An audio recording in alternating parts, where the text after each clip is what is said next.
Muito bem, então, boa tarde. Estamos aqui em direto a partir da página oficial de Venâncio Mondlane. E hoje vamos fazer a live que já havia prometido desde manhã para percebermos alguns fenómenos. E naturalmente eu sei que muita gente está com muita ansiedade de falarmos sobre a visita do Venâncio e da sua equipe para Angola, que era para um seminário de mais alto nível sobre o futuro da democracia em África, que estava sendo organizado por 3 organizações internacionais, com destaque para a Fundação Brandstar, em parceria, digamos assim, com a UNITA, o partido histórico angolano UNITA. E também isto tudo enquadra-se também na grande família do IDC. Portanto, era uma reunião, um seminário, digamos assim, que seria um marco histórico incrível para a África, em particular para a SADC e também para o mundo. Bom, dito isto, é apenas uma pequena introdução. Espero que hajam condições de luz, condições também de som perfeitas, porque também estamos aqui a fazer algo improvisado, uma vez que, como sabem, ainda estamos em trânsito para Moçambique, visto que ontem nós já devíamos ter desembarcado e aterrado, digamos, no solo das Palancas Negras, no solo angolano, e toda a gente sabe que não foi possível o Venâncio fazer parte das cerca de 54 pessoas, os 54 delegados de várias partes da África, de vários países da África que tinham sido convidados para este encontro, não é? Bom, caros amigos, antes de nós avançarmos, se vocês permitem, eu queria agradecer a Deus pela nossa vida e pela vida de quem está a olhar, está a ver esta live, pela vida dos angolanos, né? Os nossos, digamos, o país anfitrião desta grande conferência, para os moçambicanos, como não podia deixar de ser, para todos os PALOP e para toda a África, porque, na verdade, esta reunião era para os democratas africanos, toda a África, que Deus possa abençoar poderosamente este grande continente e que possa ajudar a reerguer, ao ressurgimento, ao renascimento da África, porque eu acredito que a África vai ocupar o lugar merecido. De fato, foi o berço da humanidade, não deve só ser o berço, mas também tem que passar a ser a cama da humanidade. E amanhã, por que não, ser a mesa do banquete da humanidade. E eu sei que esse período vem e é inevitável. Muito bem, obrigado. Agora nós oramos para todos e foi positivo. Bom, produção, temos aí amigos que já estão a ver a live. Portanto, você que está a ver a nossa live agora, faça o favor de partilhar esta live para pelo menos 20 pessoas, porque hoje nós vamos falar de temas que são simplesmente incríveis. Fique aí atento e não se descole do visor aí do teu telefone ou então da tela da sua televisão. Mas chama aí 20 amigos, passe esta live para 20 grupos, grupos angolanos, grupos moçambicanos, grupos da Guiné-Bissau, de São Tomé e Príncipe, grupos do Brasil, de Portugal, da diáspora moçambicana e angolana espalhada pelo mundo. Passa esta live, porque hoje temos temas interessantíssimos. Nós vamos falar de coisas e vamos esclarecer aqui muita coisa que provavelmente as pessoas não tinham dado conta do que aconteceu. Mas vamos falar sobre isso. Produção, quantas pessoas é que estão connosco agora, mais ou menos? 15 mil. Oh, isto é incrível. Então, estamos a começar nos primeiros 5 minutos, já temos 15 mil pessoas. Portanto, vocês, 15 mil pessoas estão ligadas agora. Cada uma de vocês, por favor, partilha para 20 amigos. Partilha para 20 grupos. Porque o que vamos aqui falar Perdão. Produção, se pudessem me arranjar um copo com água, eu ficaria muito satisfeito também. Estou um pouco... Perdoam lá essa... Mas ok, estava aqui a dizer que vocês, os 15 mil que estão ligados agora, façam esta ligação ou passem este link para outras 20 pessoas. Por quê? Hoje eu vim aqui vestido a rigor, porque hoje, a esta hora, meus irmãos, eu devia estar em Benguela, em Angola, e estaria no segundo painel. Eu tinha sido convidado neste seminário como orador, portanto, é um privilégio incrível. No meio de cerca de 60 pessoas convidadas, 60 delegados, eram mais ou menos 6 oradores, dos quais eu tive o privilégio de ser selecionado para ser um dos oradores. Então, eu aqui vinha hoje a rigor, é assim como eu seria vestido hoje em Benguela. Então, vou passar mais ou menos, em linhas gerais, aquilo que seriam as minhas propostas, a minha visão sobre a África, a minha visão sobre o futuro da democracia em África, o futuro da democracia em Angola, o futuro da democracia em Moçambique. Então vou partilhar aqui isso convosco hoje, aqui e agora.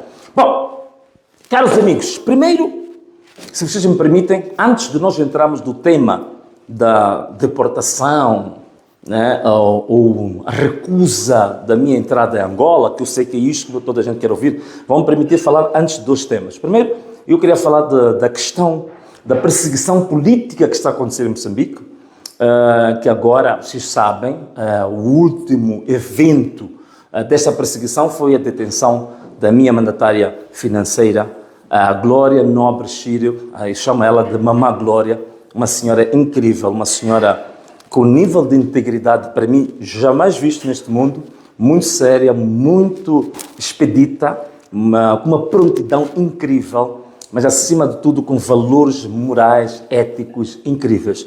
Então, tenho aqui a receber um copo com água, portanto, vocês vão desculpar, só quero dar um golzinho para podermos continuar com a nossa conversa de forma um pouco mais, com a garganta um pouco mais umedecida, né? Estou a ver uma mensagem de alguém que diz, cuidado com essa água. Bom, esta está segura, está vendo? Esta está segura. Sei que os riscos são muito grandes, sobretudo para nós que andamos aqui a lutar pela democracia, lutamos pela justiça, lutamos pelos mais vulneráveis, os mais pobres, os excluídos da economia, os excluídos da sociedade, os excluídos da política. Então, essa luta que a gente faz para estas pessoas é uma luta que sempre vai te levar a carregares uma cruz cada vez mais pesada. É uma luta que é preciso pagar um preço muito, muito elevado. É uma luta arriscada, mas é que é necessária. E é a luta que vale a pena fazer quando nós queremos deixar algum legado neste mundo para a posteridade. Algum legado neste mundo para as futuras gerações. A luta que faz sentido fazer é a luta pelos excluídos. É a luta pelos marginalizados. É a luta por aqueles que não têm voz perante os grandes palcos, perante os grandes pódios, perante as grandes conferências. Então, quando nós passamos a ser a voz destes que não têm voz, significa que estamos a cumprir o nosso papel frutuoso, significativo neste mundo, aquele papel que vale a pena dizer que eu vim a este mundo cumprir a minha missão e deixei um legado. O que mais importa não é o meu corpo, o que mais importa não é a minha casa, o que mais importa não é os baús, os tesouros que eu tenho, mas o que importa é que tipo de valores imateriais que podem durar no mundo, durar no tempo sem apodrecer, mas que podem ficar na história, na mente e na consciência das pessoas. Isso é que importa. Bom, caros amigos, primeiro vamos falar aqui prisão da Glória Nobre Chírio, a minha mamã Glória, que foi detida, que foi torturada psicologicamente. Nós já tínhamos chamado a atenção, minha vénia para os advogados que neste momento estão a trabalhar, Dr. Mutola, Dr. Matsim, que hoje tinham submetido um requerimento a dizer que, de acordo com o número 1 do artigo 175 do Código de Processo Penal, ela devia ser ouvida exatamente hoje pelo juiz de instrução. Se ela continuasse detida amanhã, sem ser ouvida pelo juiz de instrução, significa que era segunda gravidade neste processo. Mas recebi a mensagem agora, Felizmente, ela já tem acesso ao advogado. Felizmente, ela já está sendo ouvida agora pelo juiz de instrução. Portanto, uma grande vénia para os moçambicanos que fizeram pressão grande para que a situação dela estava enclausurada, fechada, presa, não podia ser assistida por um advogado, não podia ver a família. Estava feita uma terrorista, uma criminosa, portanto, sem a presunção de inocência. E depois outras irregularidades foram cometidas, como, por exemplo, foi retirada dela o telemóvel, portanto, sem que houvesse um termo de apreensão, nem que lhe fosse entregue. Mas, neste momento, ela está a ouvir, estamos com expectativa de ver o que é que o juiz de instrução vai determinar a partir deste momento. E não quero, neste momento, começar a fazer uma defesa obsessiva dela, para dizer que você está a defender porque é a tua mandatária. O que nós queremos é que se cumpra a lei. O problema, a grande questão é esta, que se cumpra a lei. O resto tem que ser aprovado.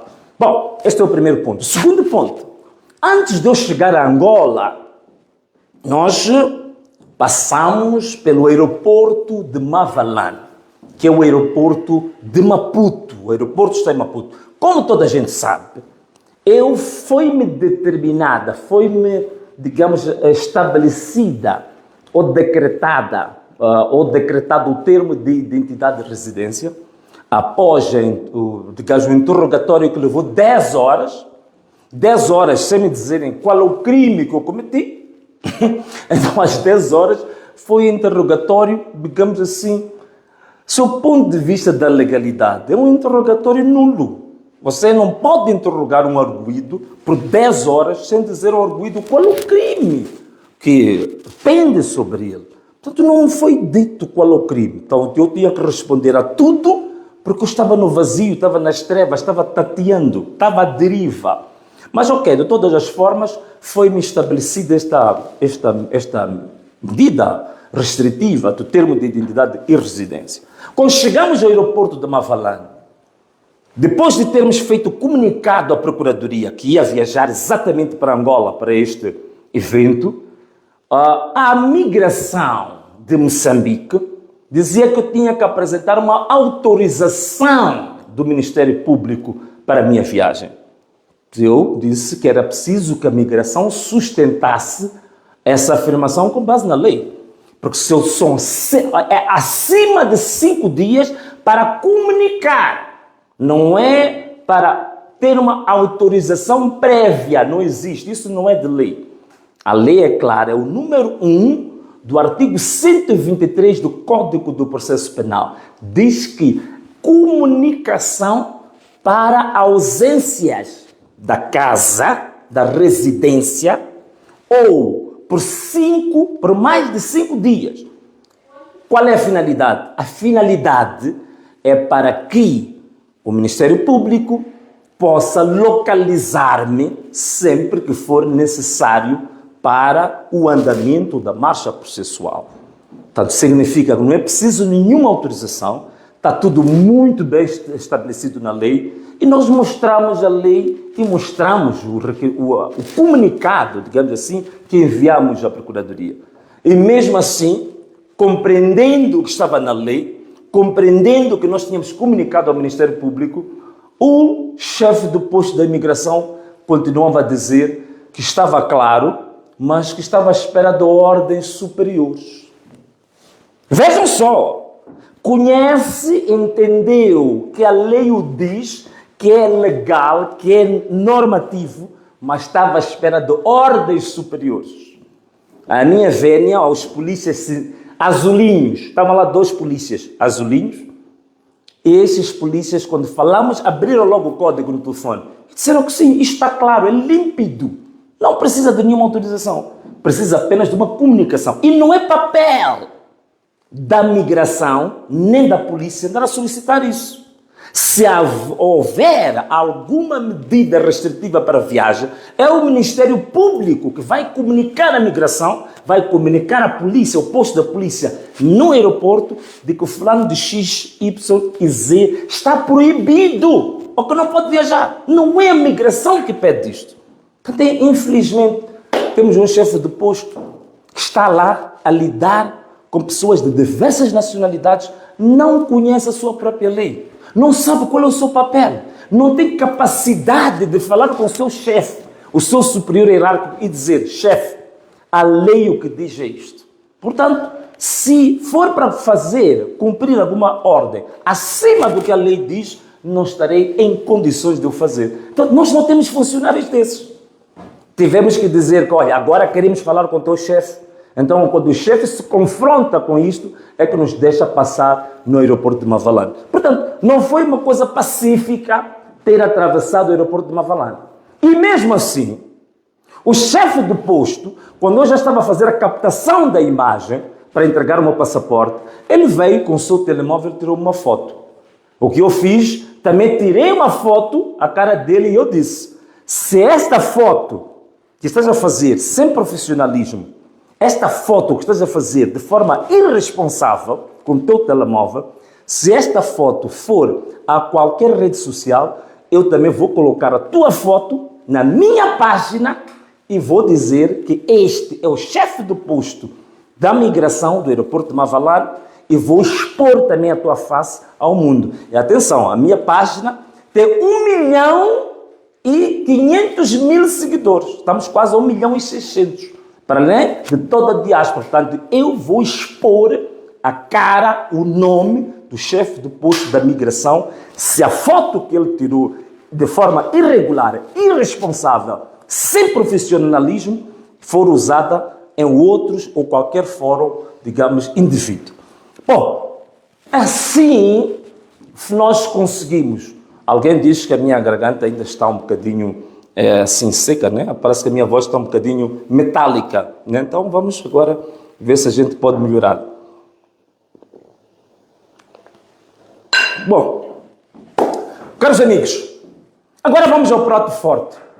Vamos ao essencial, o tema central de hoje. É que eu tinha que explicar isto, né? Como é que depois saímos do aeroporto de Mavalane até chegarmos ao aeroporto 4 de fevereiro, em Angola. Um país bonito, um país de gente trabalhadora, de jovens, um país com o qual eu tenho uma simpatia, tenho também ligações afetivas com algumas pessoas já de longa data. No aeroporto 4 de fevereiro, nós chegamos, da delegação que chegou ao aeroporto 4 de fevereiro, fomos perfilados e nessa delegação foi retirada ou recolhido os passaportes de todos nós. Da delegação de que foi recolhido os passaportes de todos nós, o primeiro indivíduo que foi separado e levado para um corredor foi o Venâncio Mondlane. O meu amigo mangolê, que estava lá a trabalhar para a migração, gritou bem alto o meu nome: Venâncio Mondlane. E lá fui eu, avancei e colocaram-me num corredor. Depois fizeram-me atravessar umas portas e fiquei, de fato, num corredor sem saber qual era a razão por que eu era chamado. E começa aquela confusão toda que envergonha os nossos países africanos, a desorganização, a falta de informação, a falta de profissionalismo, a falta de brio profissional, tudo feito ao acaso, tudo feito de forma caótica, tudo feito por improviso. Então, uns a serem puxados para um lado, para o outro lado, um ambiente caótico no aeroporto 4 de fevereiro. Portanto, é realmente aquele ambiente típico, digamos, daquilo que nós queremos mudar em África, que tem envergonhado a África. E então, fomos separados.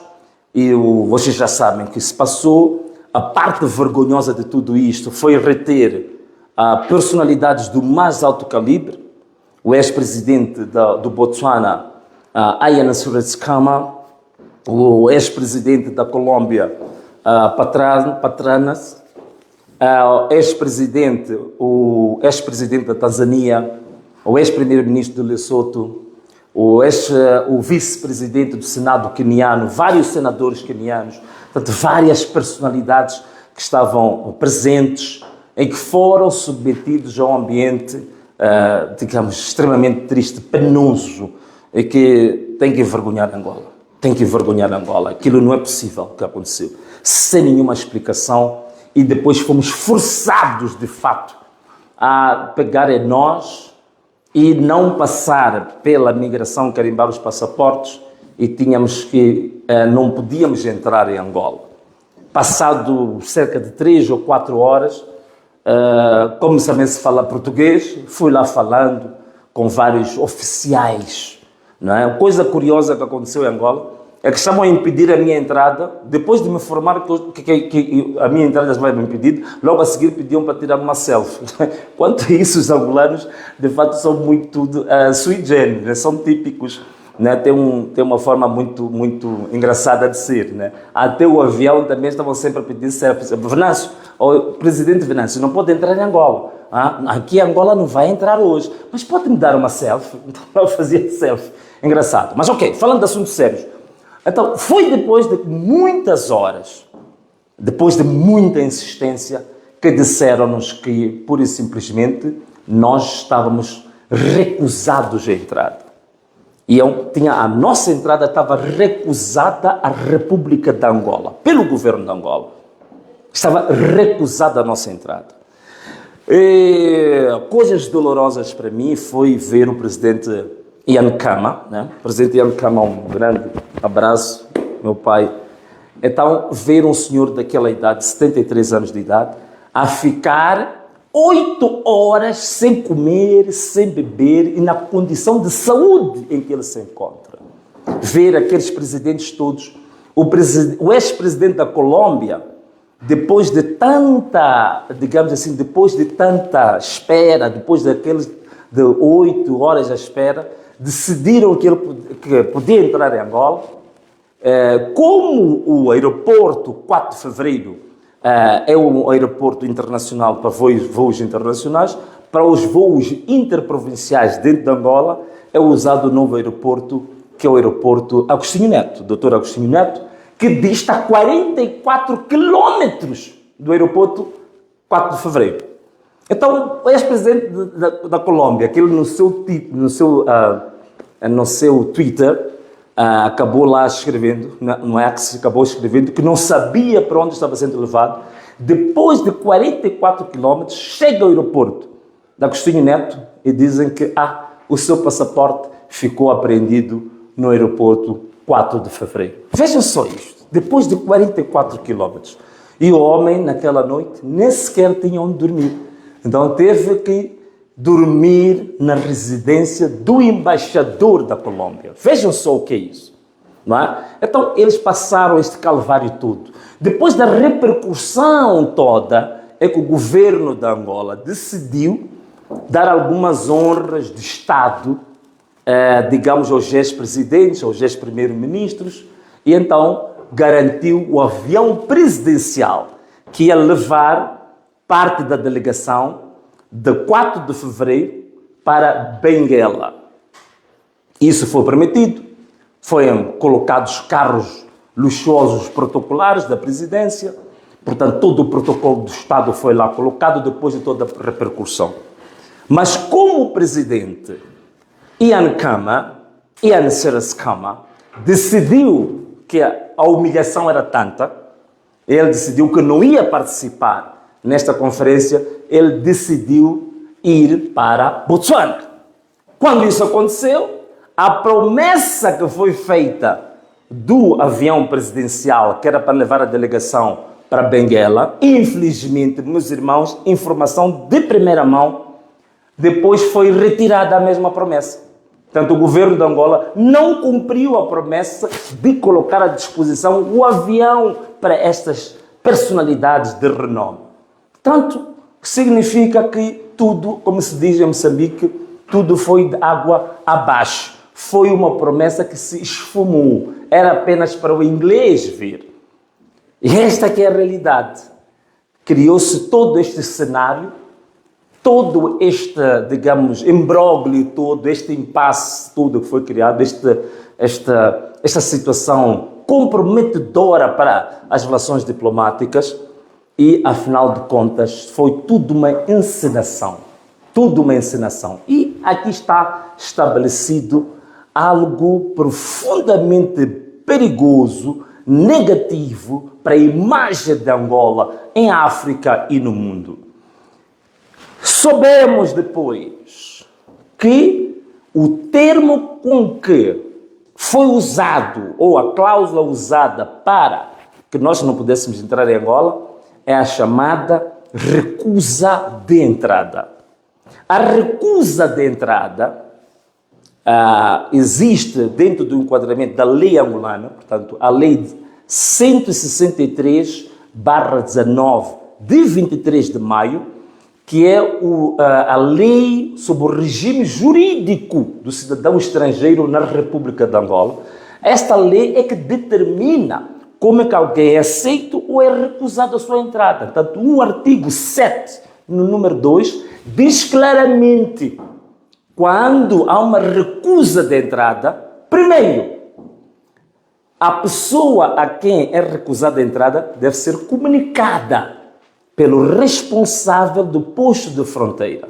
2, deve ser especificado a razão da recusa de entrada. 3, o chefe de posto deve comunicar à companhia aérea que levou a pessoa até o posto de fronteira que esta pessoa teve a sua entrada recusada para o devido acompanhamento do mesmo para a zona de origem ou do aeroporto, digamos, de procedência ou para o seu país de origem.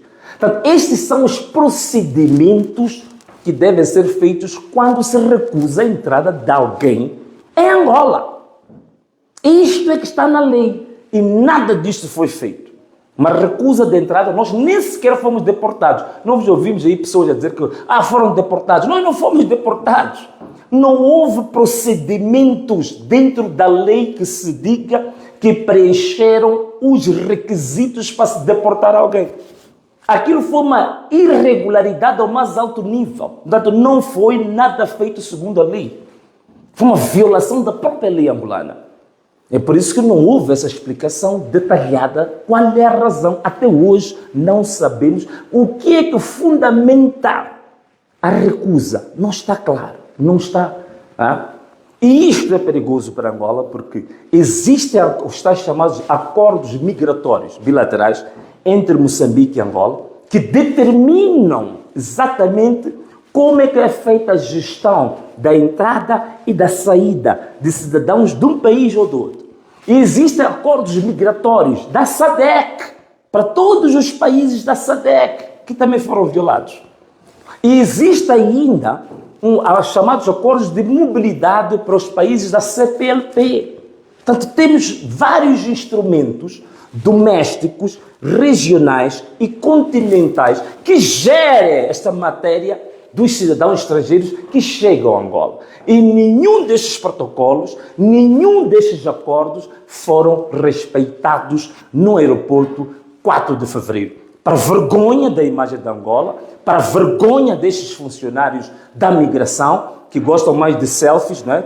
Todos eles fizeram selfies comigo, mas não cumpriram a própria lei angolana, não respeitaram os protocolos da SADC, não respeitaram os protocolos da CPLP e da União Africana. Portanto, isto é realmente muito dramático. Daí, que se calhar eu concordo um pouco com um artigo que foi escrito por uma senhora que dizia que o dia 13 de março devia ser decretado como o dia da vergonha pública em Angola. Não, se calhar sim, eu penso que sim.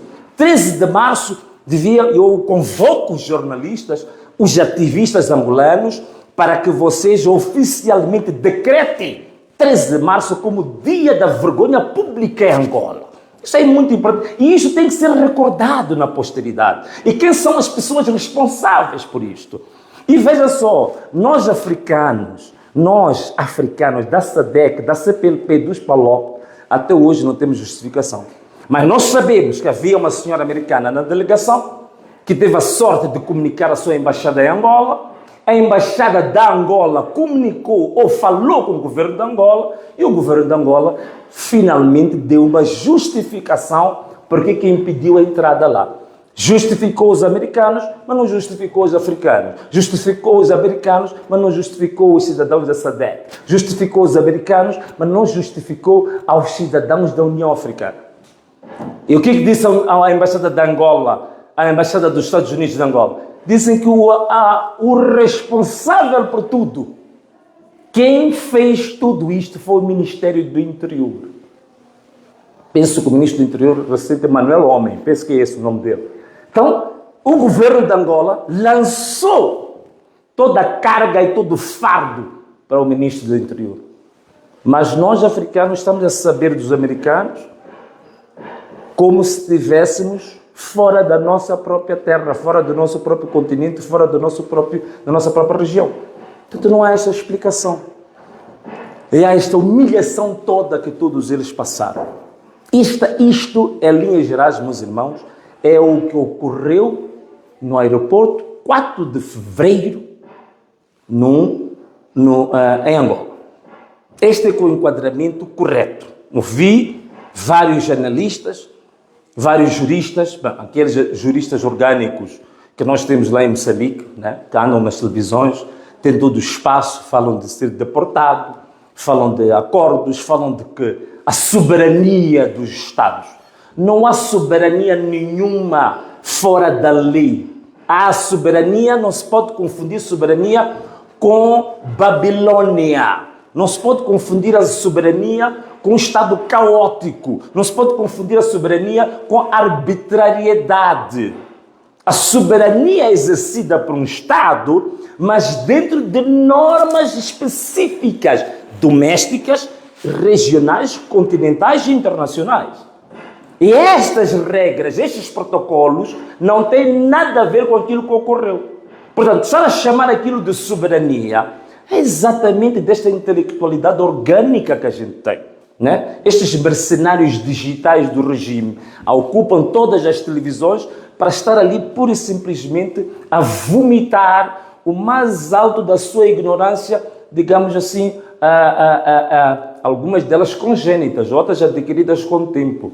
Então, como sabemos também, parece que o nível de consumo de estupefacientes tem aumentado bastante na classe académica hoje. É por isso que, de fato, temos a academia com o gráfico da produção académica cada vez mais ele a ir no sentido negativo da produção, geometricamente negativo. Então, são estes produtos, digamos assim, do pensamento psicotrópico, né? Pensamento resultante do consumo de substâncias perigosas e proibidas. Portanto, é este o problema. Então, andam todas essas teorias a serem feitas.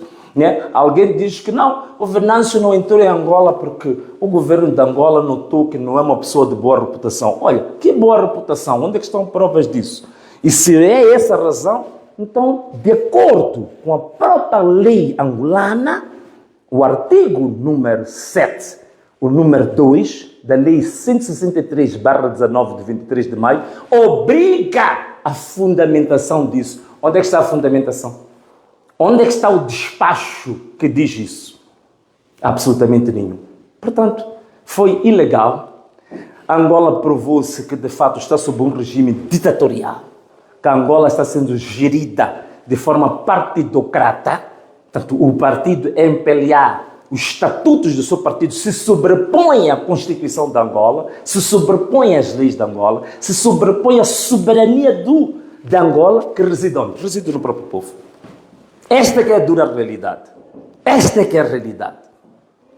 E mais, aqui eu concordo, eu vi no portal da UNITA, a dizer que um dos graves problemas e que motivou isso também é o crescimento que a UNITA está a ter em Angola, em termos de popularidade, da aceitabilidade popular dos eleitores, e, por outro lado, o decréscimo geométrico da impopularidade do MPLA, e que nem sequer tem candidato para as próximas eleições presidenciais. Este é o grande problema que o MPLA está a ter.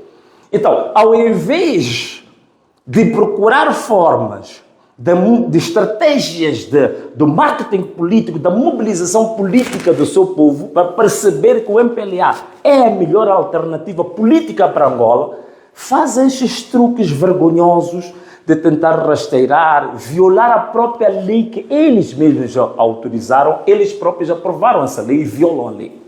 Essa é a grande questão. E não é a primeira vez que está acontecendo.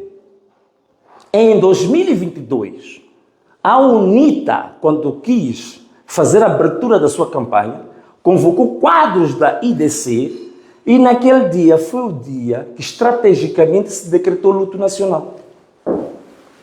E foi proibida toda atividade política. Então, os quadros do IDC tiveram que também voltar e não tiveram nenhuma ocasião de fazer a abertura da campanha bonita.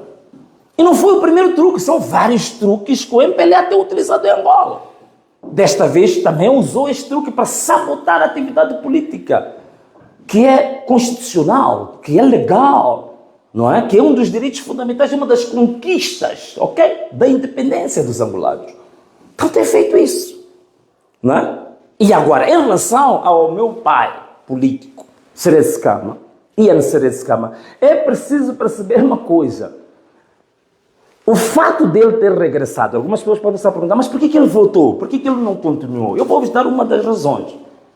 Em 1998, justamente em março de 1998, o pai do Ian Seretse Khama, que era o primeiro presidente de Botsuana, Seretse Khama, né, o fundador do Partido Democrático do Botsuana, estava a passar no espaço aéreo internacional sobre Angola, o seu avião foi abatido por mísseis de mercenários cubanos. O avião caiu aonde? Na província do Bié. E o presidente Seretse Khama, na altura, até rejeitou ser tratado nos hospitais angolanos. Preferiu ser recolhido pela Cruz Vermelha. Em março de 1998. Agora, curioso, em março de 2025, o filho dele, Ian Khama, passa também por este choque diplomático no mesmo país. Então, tentem fazer a ligação para perceber essas coisas. Portanto, o que é importante que eu recomendo? Recomendo a UNITA, recomendo toda a delegação que lá esteve, recomendo as organizações da SADC alternativas, direitos humanos, dos advogados da SADC, da África Austral, que deve-se processar o Estado angolano. O Estado angolano tem que ser processado. Isto não pode continuar desta forma. Pior ainda, quando o presidente João Lourenço, nesta altura, está a assumir a responsabilidade, ou o cargo, ou a função de presidente da União Africana. Como é que alguém está a assumir o papel de presidente da União Africana, a União, que é a União? A União é, digamos assim, é a ligação pacífica, harmoniosa entre partes.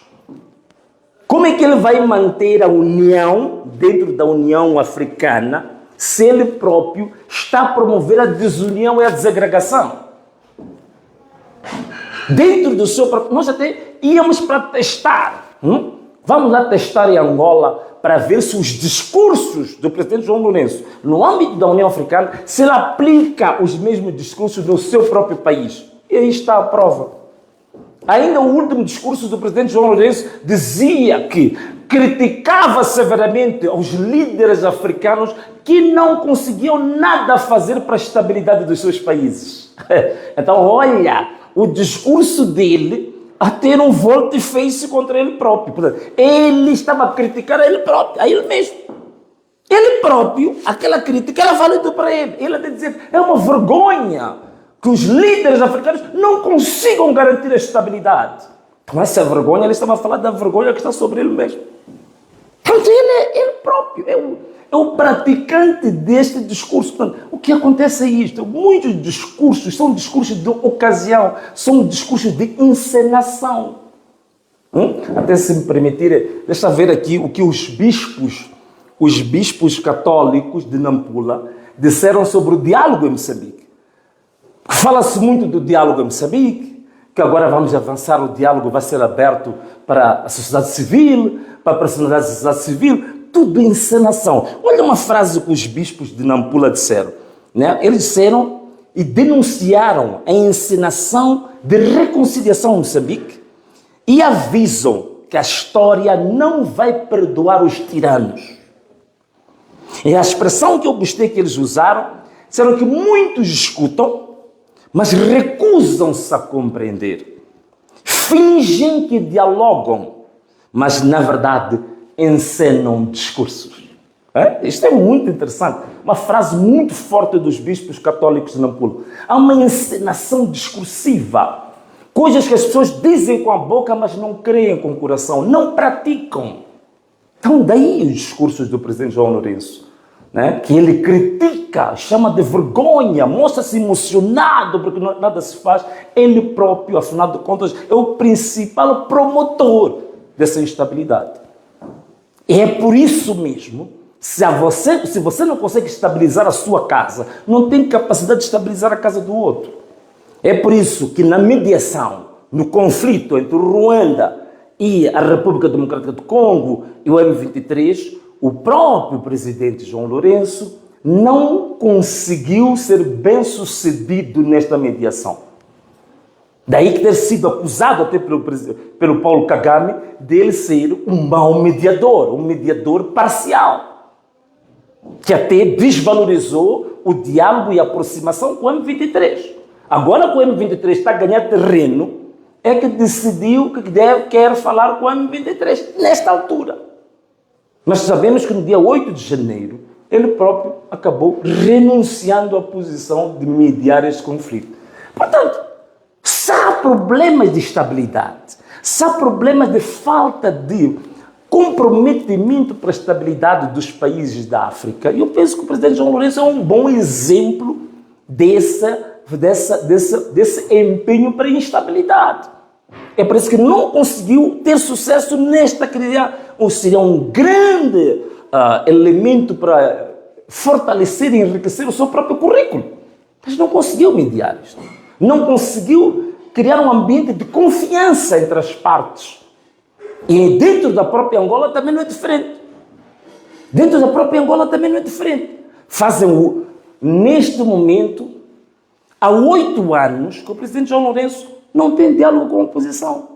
Há 8 anos que não convida o líder da oposição, Adalberto Costa Júnior, para uma conversa, para um diálogo. Nunca teve isso. Há 8 anos que o líder da oposição nunca deu nenhuma entrevista a nenhum canal público da Angola. Então o problema está aí mesmo. O discurso que for fazer na União Africana devia fazer esse discurso para ele próprio e para os seus ministros. Porque o problema está aí. O problema está aí. Então esta é a grande questão. Para terminar, o que eu posso dizer? Eu volto a reiterar à comunidade, aos ativistas angolanos, aos partidos angolanos, aos delegados desta conferência. Deve-se processar o Estado angolano. Não podemos deixar que este tipo de atos continue a perpetuar-se no nosso continente. Que é uma vergonha. Ativistas, vamos decretar dia 13 de março como dia da vergonha pública em Angola. Para que os nossos filhos saibam, para que os nossos netos saibam quais são esses que envergonharam a imagem de Angola pelo mundo. Portanto, eu penso que aqui já dei uma explicação para as pessoas perceberem, primeiro, os fatos, estes é que foram os fatos. 2, o enquadramento legal. 3, as questões diplomáticas ligadas ao dia 13 de março em Angola, dia da vergonha pública em Angola. Caros irmãos, caros amigos, foi muito bom estar aqui convosco. Angolanos, estou muito feliz convosco, receberam-me bem, os angolanos no geral, as angolanas no geral, com muito carinho, muitas selfies, muitas fotos. Foi extremamente positivo, foi muito bom para um angolano normal, é muito simpático, muito acolhedor. E assim foi a nossa live hoje, a partir da página oficial do Venâncio Mondlane, para Moçambique, para Angola, para os PALOP, para a CPLP, para a África e para o mundo. Despeço-me com um forte abraço para todos, um beijo e tchau!